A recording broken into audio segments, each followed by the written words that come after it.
Hello बच्चों, इस video में हम देखेंगे मधुबन ग्रेड 6 की एक कविता है जलाते चलो, जो लिखी गई है द्वारिका प्रसाद माहेश्वरी के द्वारा। सबसे पहले इस वीडियो में हम इसके शब्दार्थ देखेंगे। सब शब्दार्थ को मैं आपको समझाते हुए चलूँगी। मैं इसलिए समझाऊँगी जिससे कि वो आपको जल्दी याद हो जाए और ज़्यादा देर तक आप याद रख पाओ, उनको भूलो ना। उसके बाद हम एक एक करके इसके प्रश्न उत्तर देखेंगे और हर एक प्रश्न उत्तर को मैं आपको समझाऊंगी जिससे कि आपको वो याद करने में आसानी रहे। तो सबसे पहले हम यहाँ पे देखते हैं। पहला है स्नेह। स्नेह मतलब होता है प्यार, लव, अफेक्शन। ठीक है, स्नेह एक माँ और बच्चे का क्या होता है, माँ का अपने बच्चे के लिए स्नेह होता है, प्यार होता है। ठीक है, उसके बाद हम देखते हैं यहाँ पे धरा। धरा मतलब संसार, धरती। धरा, धरती से आप ध्यान रख सकते हैं, धरती, धरा, संसार पर्यायवाची शब्द भी हैं। ये वही शब्दार्थ पर्यायवाची शब्द एक ही बात होती है। तो धरा, संसार, धरती। तिमिर। तिमिर का अर्थ होता है अंधकार। तिमिर का अर्थ होता है अंधकार, डार्कनेस। तिमिर। चुनौती। चुनौती का अर्थ होता है ललकार। चुनौती का अर्थ होता है ललकार, चैलेंज। कि कोई भी काम करने में हमें उसमें क्या क्या चुनौतियों का क्या क्या चैलेंजेस फेस करने पड़ रहे हैं, चैलेंजेस, चुनौतियों का सामना करना पड़ रहा है। कैसे बोलते हैं ना कि उस काम करने के लिए हमें कितनी चुनौतियों का सामना करना पड़ा, तो चुनौती। ठीक है, चैलेंज, ललकार। सरित। सरित का अर्थ होता है नदी। सरित का अर्थ होता है नदी, रिवर। निरंतर। निरंतर लगातार, जो काम निरंतर होता है कि हमें लगातार पढ़ते रहना चाहिए या लगातार आगे बढ़ते रहना चाहिए, निरंतर हमें आगे बढ़ते रहना चाहिए, नहीं तो हम अपने जीवन में क्या होगा, बहुत पीछे रह जाएंगे। तो आप निरंतर अपने काम को करते रहोगे तो आप अपना समय ना बर्बाद करते हुए आगे बढ़ते रहोगे, है ना। शिला। शिला का अर्थ होता है चट्टान। शिला का अर्थ होता है चट्टान। चट्टान तो आपको पता ही होगी, रॉक जो बोलते हैं, बड़ी बड़ी चट्टान। जैसे पहले जो अशोक थे, राजा थे, जो पहले काफ़ी पुरानी बात है, तो उसमें क्या कहते थे, चट्टानों पे लिख देते थे या चट्टानों पे चित्र बने होते थे, बना देते। तो शिला भी बोलते हैं उनको। शिला पे चित्र बना हुआ है, लिखा हुआ है, जिस काफियों की लिपि भी अभी तक हमें समझ नहीं आई कि कौन सी है वैसे। ठीक है, शिला, चट्टान। साक्षी। साक्षी, गवाह। साक्षी, गवाह, एविडेंस।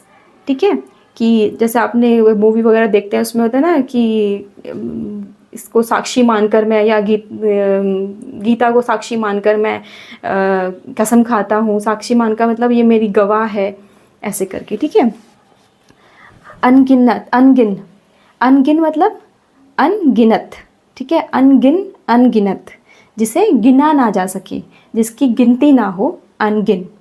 ज्योति, प्रकाश। ज्योति जो उसकी होती है, दिए की ज्योति हम बोलते हैं। ठीक है, ज्योति, प्रकाश। लौ। लौ, लपट। जो दिए उसकी लौ होती है ना, आग की लौ जलती है, जैसे मोमबत्ती होती है उसकी लौ होती है, उसकी लपट, उसकी आग का जो रोशनी है, उसकी वो फ्लेम जिसे हम बोल देते हैं इंग्लिश में, वो क्या होती है, लौ, लपट। ठीक है, निशा। निशा का अर्थ होता है रात्रि, मतलब नाइट। निशा, रात्रि, नाइट। आगे हम देखेंगे यहाँ पे इसके प्रश्न उत्तर। मैं थोड़ा यहाँ पे कर लेती हूँ जो आपको अच्छे से समझ में दिख जाए।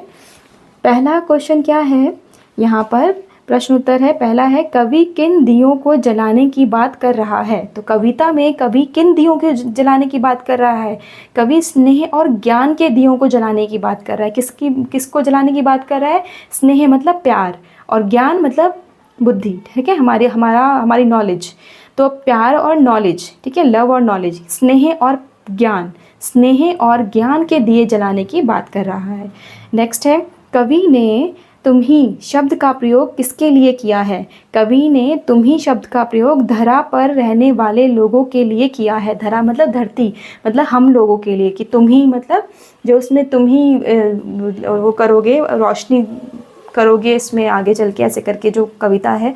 अगर आपको चाहते हो कि मैं आपको कविता भी समझाऊं, उसकी एक एक अर्थ, एक एक लाइन का अर्थ बताऊं, तो आप मुझे कमेंट बॉक्स में ज़रूर लिख के देना।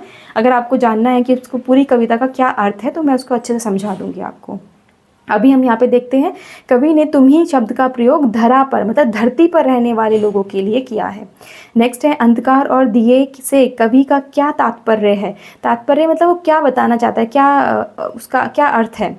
अंधकार और दिए से कवि का तात्पर्य अज्ञान और ज्ञान से है। अंधकार मतलब अज्ञान, दिए मतलब ज्ञान। अंधकार मतलब जो आपको नॉलेज ही नहीं है, उस अगर कोई नॉलेज ही नहीं तो आप क्या उस चीज़ के लिए अंधकार में हो, अंधेरे में हो, डार्क में हो। दिए मतलब अगर आपको उस चीज़ की नॉलेज है तो आपको उस चीज़ का पता है, तो उसको वो क्या बोल रहा है, अज्ञान।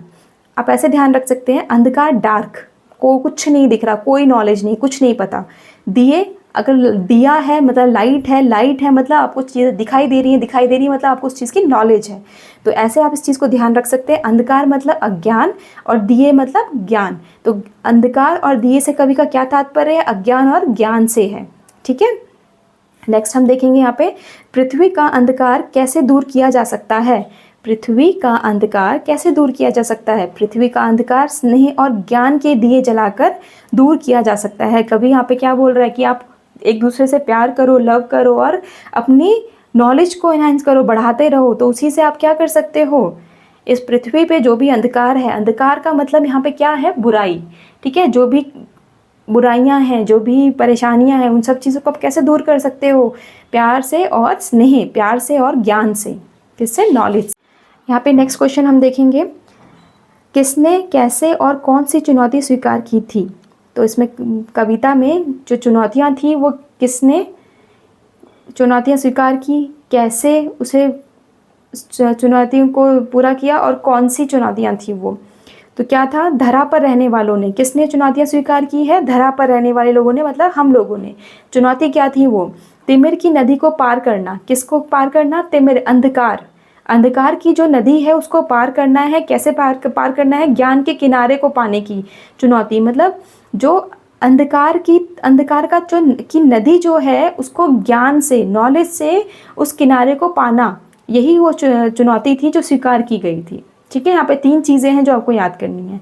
नेक्स्ट क्वेश्चन है, कवि किस नाव को बहाते रहने की प्रेरणा दे रहा है और क्यों। कवि ज्ञान की नाव को बहाते रहने की प्रेरणा दे रहा है जिससे संसार में अज्ञान रूपी अंधकार मिट सके। तो कौन सी नदी, कौन सी नाव को बहाते रहने के लिए, ज्ञान का मतलब हमेशा नॉलेज को ग्रैब करते रहो, नॉलेज लेते रहो हमेशा, है ना। उसको वो प्रेरणा दे रहा है कि हमेशा क्या करें, ज्ञान बटोरते रहो, ज्ञान लेते रहो, जिससे कि क्या हो, जो अज्ञान का अंधेरा है, अज्ञान रूपी अंधेरा जो है वो मिट सके। मतलब तुम्हें ऐसा ना हो कि किसी चीज़ की नॉलेज नहीं है, हर चीज़ का तुम्हें पता होना चाहिए, इस तरीके से बोला हुआ है। समय किस बात का साक्षी है, किस चीज़ का गवाह है समय। समय अनगिनत दियों को पवन द्वारा बुझाए जाने का साक्षी है। समय अनगिनत दियों को पवन द्वारा बुझाए जाने का साक्षी है कि ये है कि जो दिए जलते हैं वो उनके आगे कोई ना कोई चुनौतियाँ आती हैं और वो बुझाए जाते हैं हवा के द्वारा। हवा के द्वारा मतलब हवा यहाँ पे बोला है, पवन किसको बोला है, परेशानियों को, चुनौतियों को, जो चुनौती आती हैं उनको पवन यहाँ पे बोला गया है। दिया जो बोला गया है ज्ञान को। तो जो ज्ञान है, जो दिए हैं, जो चाहते हैं चीज़ों को जानना, लेकिन वो क्या है, उनके सामने क्या आ रहा है, चुनौतियाँ आ रही हैं। कैसे, पवन द्वारा बुझाए जाने की, कि वो उनको बुझाने की कोशिश कर रही है, रोकने की कोशिश कर रही है। तो समझ में आया होगा आई होप आप लोग को। और अगर आपको समझ में आया है तो प्लीज़ मेरी वीडियो को लाइक करें, चैनल को सब्सक्राइब करें, ऐसे ही आप बाकी चीज़ें देखते हुए।